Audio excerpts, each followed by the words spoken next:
What's going on, everybody? It is Q&A day, and this is one of my favorite things to do from an episode standpoint. We've had some amazing people reaching out to us to ask questions about things they're experiencing, whether they are a business owner, trying to start a business, or even just having a general idea of how to get things going. So these are always cool, and the feedback's been fantastic. Everybody seems to like these a lot, so we want to continue these to go. So we're going to have Stan kick off question number 1, and we're going to get some feedback back to you guys, and we'll take it from there. First up, we have Michael, who owns a plumbing company. He says, the business works, but too many things depend on me personally. He's looking for systems or processes he can put in place to help with that problem. Well, I was the king of doing everything alone and not asking for help for the longest time. So obviously you and I worked immensely on things of this nature as we've scaled to get there. But you first and foremost, you need to be doing that in the beginning stages of business. And oftentimes it takes years and years and years to figure that out. My philosophy and thought process with a lot of that stuff is you slowly have to let go of the reins and get people to help. It can't be a quick transition, a quick change in any capacity. You genuinely have to slow play it to make sure the people that you are bringing into the equation are able to help out to grow and build. But the systems you could put in place are super crucial, from software, from technology, from what is this person's skill set, where can they help out with. So I want you to kind of dive in a little bit, because you really helped me out immensely early stages with the business and on things that we worked on. And I don't know if you recall a lot of those, but what were some of the things that we did? There's no difference between our business and the plumbing business, essentially, or any business in general. Anything to help, because there's so many things you could build processes for to help save your time. Focusing on the most repeatable thing, the thing that you do again and again and again, can be a great place to start, because then you know you're going to get back the investment of your time and money to build a process for that thing quickly, because it happens over and over again. So one of the things we worked on early on is like how you pay for things. If you remember, it used to be you were giving people cash, you had money coming out of your personal bank account, money coming from the business, there were business credit cards, different employees had different cards. Streamlining to be able to capture all that information to focus on, let's restrict what employees can use their cards on, so they're not just spending willy-nilly on everything, and then you have to go track down receipts. So if it were certain things, they can use a business card. Anything else they should pay for personally, submit their receipt for reimbursement through the payroll system. So that was one easy process. You don't have to worry about them spending money you're not aware of. You don't have to worry about keeping an eye on what they're spending money on. Then paying everything through business accounts. That's an early startup mistake I see all the time. Don't just pay in cash, because it's not being tracked. You're going to forget. They don't give you a receipt and you get that receipt to a responsible person that's going to keep track of it. You're going to forget about it. Now you're losing deductions, you're losing taxes. Don't do that.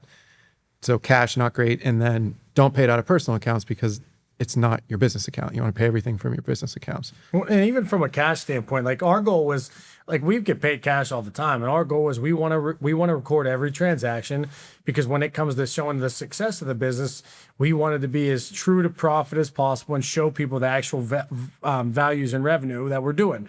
I think another thing too is it's okay to like try to implement something and it doesn't work, and then go back to where you were before until you figure something else out. So yeah, you want to implement these things, but they're not always going to go smoothly either. Most of them aren't going to go smooth. Even documenting what you're currently doing, even if it's just all you, just writing down the steps of, I do this, I do that first, I go to this website, here's the login, whatever. That could save you time in the future, just because if you're tired, you're burnt out, you come in to do the thing and you're like, oh, what do I start with? What was the second thing? Oh, I forgot I'm supposed to do this first. If you have it all written down, you can just follow your process mind-numbingly, this, that, and the other thing. And then it's easier to hand it off to someone in the future too.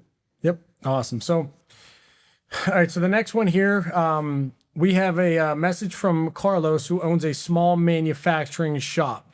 I need money for new equipment and more inventory, but I'm not sure what lenders want to see. How do I get business financing or a loan? And this actually goes back to what we just said about the cash and why claiming everything is super important, especially in startup phases. But go ahead, Stan, you can take this one. And your legal requirement to do so. Legally, yes. So if it depends on the bank, or if you're going outside of a bank, whatever your lender is looking for, but generally they're going to want to see some tax returns for the business for the last 2 to 3 years. They're going to want to see current financial information. So your profit and loss statement, your balance sheet, your cash flow statement, and they might even want to see a business plan or an expansion plan, or if you have projections or something to see into the future. If you're going to personally guarantee it, which most of the time that's what happens, they're going to want personal financial statements as well. So that's, if you don't know what that is, that's a quick breakdown of personally, here's the money in your bank account. Personally, do you have a 401k? Do you have any other investments? Do you have any other assets like a house, a car? And then do you have any personal debt like a mortgage, credit card debt, student loans? A personal financial statement is going to put that all on a nice form. Usually the bank will have a template for you or whoever you're working with. So those are the general things they're looking for. So next up, we have Natalie, who owns a Pilates studio. She says, classes are full and people keep asking when I will open a second location. She's looking to know if she should expand to another location or a new market altogether. I mean, we're living that right now, right? So for us, it's kind of like you got to understand your clientele. You got to understand, have you maxed out and maximized the earning potential within your specific location? You know, we think about our Pittsburgh market. We have a North Hills and we have a South Hills market. Because Pittsburgh is such a dynamic city and people tend to not travel from one area to the next, it makes sense to have multiple locations. Now, also, Pilates is a little bit different. You're going to have a smaller amount of people you can have in your studio at a time. A whole different business model than what we do from a clothing standpoint and a transactional model. But from a standpoint of, can you offer more classes? If, you know, can you schedule more days? Can you have more instructors? Can you expand within your location? All those things, you really want to make sure everything you are investing within that location, are you maximizing the profits and maximizing the opportunity? That's the crucial thing. Or the other thought process is, hey, I'm not maximizing everything yet, but I'm doing very well. I'm very profitable. I have extra cash flow. I know I can open another one 3 miles away that other people aren't going to compete with that location, or 7 miles, whatever it is geographically related to that city. All those things play into this type of decision. So it's not just necessarily I want to open a next location. Is it a place like Chicago where you can have them every couple blocks? Or is it a place like Pittsburgh where they need to be more spread out? Or is it a South Carolina where there's not as much of a population? You have to figure all those things. But the biggest thing you need to do is maximize your own location as much as you can. Are you running it as efficiently as possible? Is there more you can offer? Are there different value-added props you can offer? Are you capturing merch, things of that nature that could be another stream of revenue? Before you really want to get going and continuing to expand, there's a lot of questions you have to solve. But if you're thinking expansion, just make sure you don't do it too soon, because you want to make sure you limit the risks and the mistakes you could potentially make on other locations. So dial in as much as you can, processes, procedures, opportunity before you go to the next location. You could even do a survey of people in that new location you're potentially going to, or do like a pre-sign up where you can get a gauge of the interest of the people in that area. Yeah, there's a lot you could do, and it's a great question. And there's always that sex appeal of, hey, I have multiple locations. I don't know if it's a vanity thing where, hey, it feels bigger. It makes me feel like I am more successful. You know, the brand's more powerful. Some of that plays into marketing as well, which is a great tool.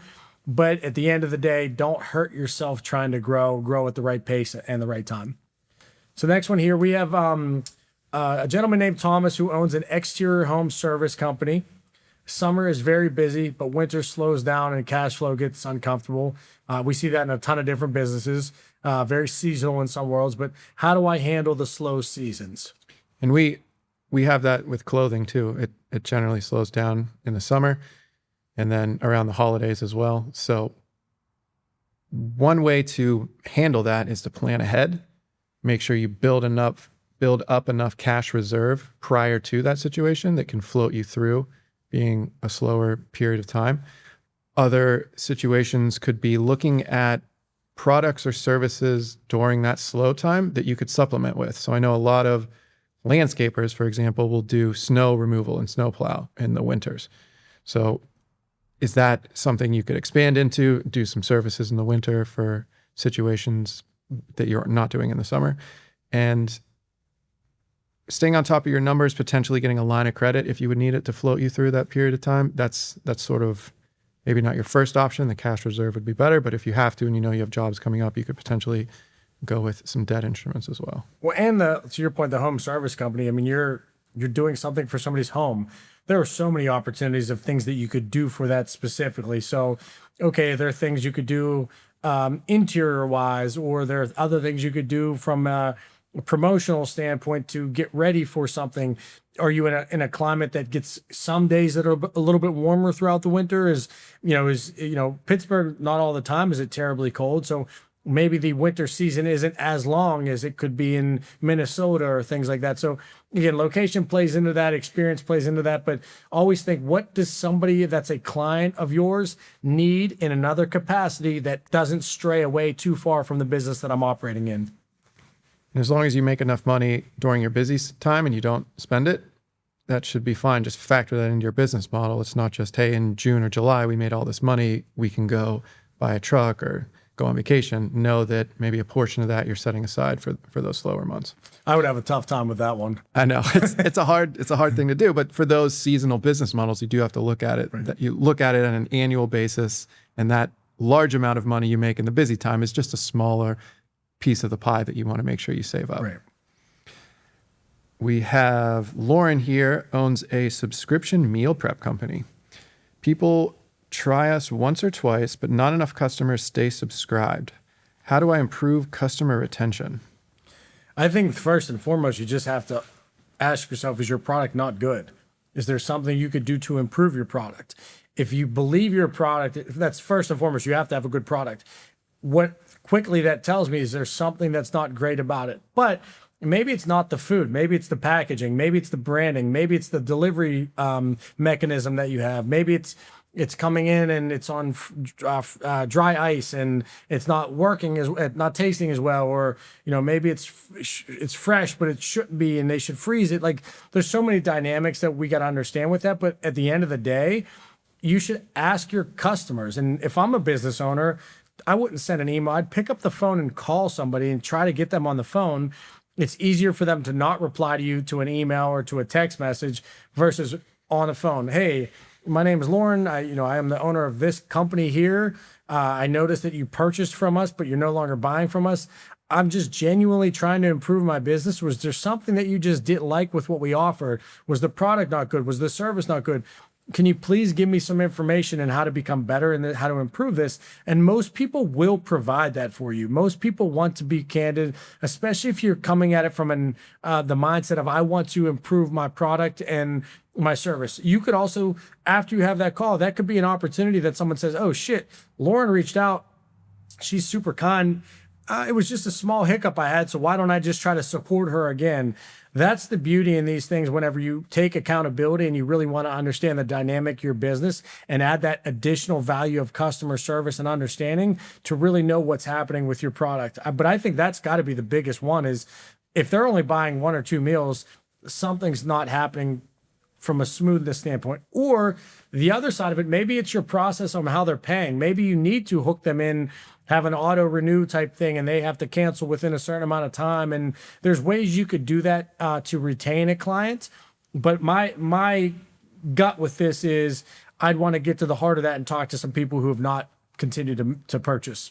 If we channel Derek here, assuming they're subscribed electronically, I bet he would be able to build some sort of widget for, in order to click the unsubscribe button, you have to answer why you're unsubscribing. Right. So there's 4 little bullet points: price, quality, something else, other, and type in why. And then you could start building some metrics about what it is. Because I've seen a lot of the meal prep companies where it's get 40% off the first month or two, or buy 1 month, get 1 month free. So it seems like a great deal and people try it out. But then once that discount is over, the price for what they're getting no longer aligns with what they were looking for. So it might be a price situation as well. Yeah, and food is expensive. Meal prep food is even more expensive. We live in a world where the climate is just very difficult right now. Things are more expensive in general. What's the first thing you're going to do is probably a meal prep service. And that's where maybe they could do some sort of advertising about your average grocery bill versus what you're spending with them, and how they can save you money or match the same price you'd spend there and save you the time of preparing it. And the cool thing too is if you call them and ask them and figure those things out, for Lauren, maybe you uncover a different way to do business. Maybe, okay, you understand that the cost is too much for someone. Well, man, maybe they have a family, right? So maybe figure out, do you do family meals? Do you do family plans in some capacity? Can you lower your price a little bit if they subscribe to a longer type of commitment? All those things play into that. But that's a good question. And I love the subscription model, just like Derek and just like you do. It's just a great model to have. So if you have a great product, figure that out, because that could be pretty cool. That's an interesting point. If you subscribe for a year, maybe that's a better price, and then you'll have people locked in for a year. Yeah, great from a retention standpoint. But awesome. That's a really cool question. Great question. All right, so we have another one here. Gentleman Eric owns a pest control business. I mostly look at the bank account, but I know that is not enough. What should I measure every week or month? That's me to a T 10 years ago, Eric. So totally understand where you're coming from that. It's a common thing entrepreneurs, business owners tend to do, is just look at the bank account. I mean, we were talking to someone yesterday and they said, yeah, my books are a mess. I have no idea what anything is. As long as there's money in the bank account, I'm good. Like, that's how they evaluate the quality of their business.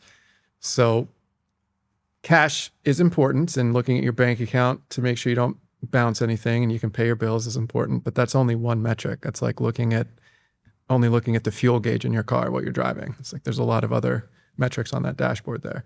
So your profit and loss statement, this is where you know how much revenue is coming in and how much of that revenue is going to your variable costs, so cost of goods sold, and then how much of that revenue is going to your fixed costs, so your overhead costs. Those are three very important financial metrics that calculate your break-even point, calculate your margin of safety. Those things are going to tell you more about the health of your business and if your business model is working or not. So that would be where I would start. After cash, look at your revenue, look at your cost of goods sold, look at your overhead expenses. Awesome. All things that I kind of struggled with in the beginning because I didn't know the numbers. So all great points, Stan. So the last one we have here is from Mia. She owns an event planning company. She started this business for freedom, but now I'm working nights, weekends, and handling every detail myself. How do I free up more of my time as an owner? Well, that one's kind of, you start out with, I started this business for freedom. I don't know any business owner that has freedom, especially when they start things out. Oftentimes that's years down the road to even get to that point. Working nights, weekends, and handling every detail myself. I mean, it's called being an entrepreneur at the end of the day. And if the reason you start something is purely for the freedom, you probably aren't doing it for the right reason. Therefore, it's going to get even harder or more cumbersome when it comes time to do things. And then, it's not going to work out that way. But if you are in a situation where you've started this, you're getting it going, you've already invested time, money, and you want to keep doing it, you just got to now put a window of time. What is your plan to do this in order to get more free time? And what does that look like? And schedule that out. You got to have people, you got to have processes, you got to have procedures, but you got to have a right team. How do you find a right team without knowing what you need? And it's good that you're involved in this business fully because you need to understand all the dynamics. If you don't understand all the dynamics, how do you know who to hire? How do you know what to delegate? How do you know what type of processes and procedures to even put in place? At the end of the day, say you start this business and you want to do it for freedom and you just hire people right out of the gate. How do you even know if the business is working? How do you know the people that you put into place are the right ones for the right job that are getting you the best value and the best benefit to that? That's one of those ones I really struggle with from an entrepreneurial standpoint. Is anybody who thinks that you are in business for freedom, you work far more owning a business than you do working for somebody who owns a business. And that will never change until you get so far down the road and so much security and so much processes and procedures and a template built into that, but you still have to know what's going on or you're never going to be successful. Like you said, freedom is a great long-term goal to attain. Instead of growth, you could have been focused on freedom, and everything you put in place now would have freed up a lot of your time if you weren't focused on growing the business. So if she just started this, you can get there, but it's going to be a long road. Don't expect to get there in a few months. It's going to be years. Yeah, it's going to be many years figuring these things out, building those processes. In the interim, you could maybe free up some of your time.